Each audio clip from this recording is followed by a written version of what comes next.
Hudzaifah bin Yaman dan tulus cintanya pada Rasulullah. Biasanya dipanggil Abu Abdullah. Nama lengkapnya Hudzaifah bin Hasal bin Jabir bin Al-Abs. Ayahnya, Al-Yaman. Berasal dari Mekah dari Bani Abs. Hanya saja ayahnya itu dimusuhi di kaumnya. Akhirnya pindah ke Yasrib, Madinah. Di sana ayahnya bergabung dengan Bani Abdul Asyal dan menikah dengan Bani itu. Dari sanalah lahir Hudzaifah. Setelah itu tidak lagi ada halangan bagi ayahnya untuk pulang pergi antara Mekah dan Yasrib. Setelah cahaya Islam menembus ke Jazirah Arab, beliau di antara Bani Abs yang berikrar ikut ajaran Islam yaitu sebelum berhijrah ke Madinah. Beliau terdidik di rumah Muslim di mana kedua orang tuanya termasuk orang-orang pertama yang meyakini ajaran Islam. Kerinduan beliau untuk berjumpa dengan Rasulullah semakin kuat. Maklum saja, dulu waktu masih bayi Rasulullah lah yang memberi celak di matanya. Sejak dirinya meyakini ajaran Islam, beliau selalu mengikuti dan mencari berita tentang Rasulullah. Beliau pergi ke Mekah untuk bertemu Rasulullah.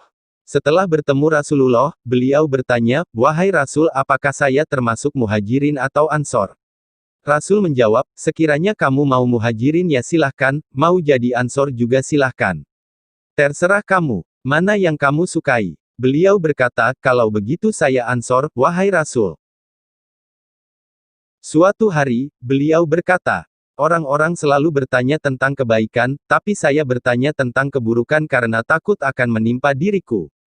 Beliau bertanya kepada Rasulullah, "Wahai Rasul, mulutku adalah jalan bagi keluargaku dan saya takut membawaku ke neraka sebab mulut." Rasulullah balik bertanya, "Apakah kamu tidak membaca istighfar?" "Dalam sehari saya membaca memohon ampun kepada Allah istighfar 100 kali, jawab beliau.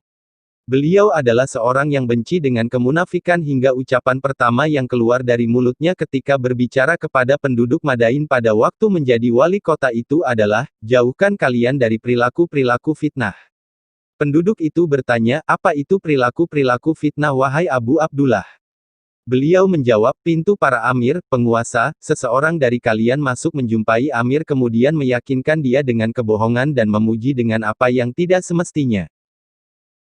Pada masa Umar bin Khattab, beliau diberi kekuasaan untuk menjadi penguasa Madain di Persia.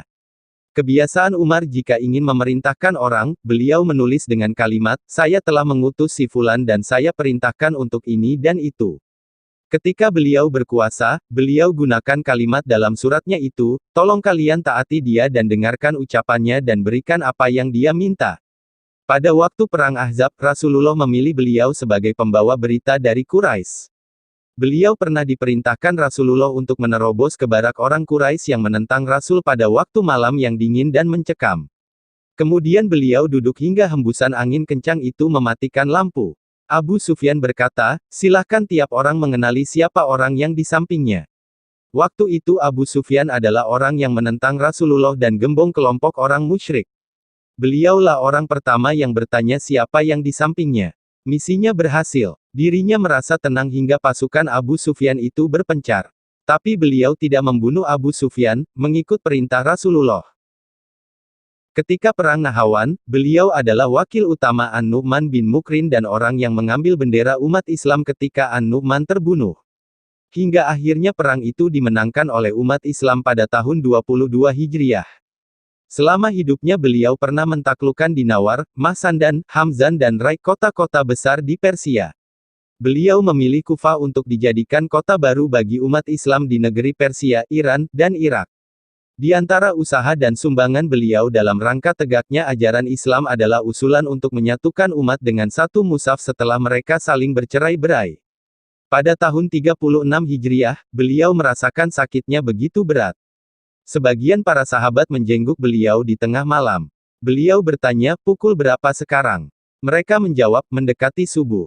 Beliau berkata, "Aku berlindung kepada Allah dari waktu subuh yang mengantarkan diriku ke neraka.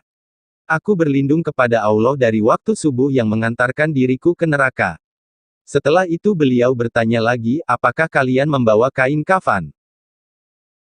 Mereka menjawab, "Iya." Beliau berkata, "Jangan kalian terlalu bermewah-mewah dengan kain kafan. Sekiranya ada kebaikan dariku di sisi Allah niscaya akan diganti dengan yang lebih baik. Sekiranya tidak ada kebaikan dariku niscaya akan terambil dariku. Kemudian setelah itu beliau berdoa, "Ya Allah, Engkau tahu bahwa aku lebih senang hidup miskin daripada kaya. Aku lebih senang kesederhanaan daripada kehormatan dan kematian daripada kehidupan."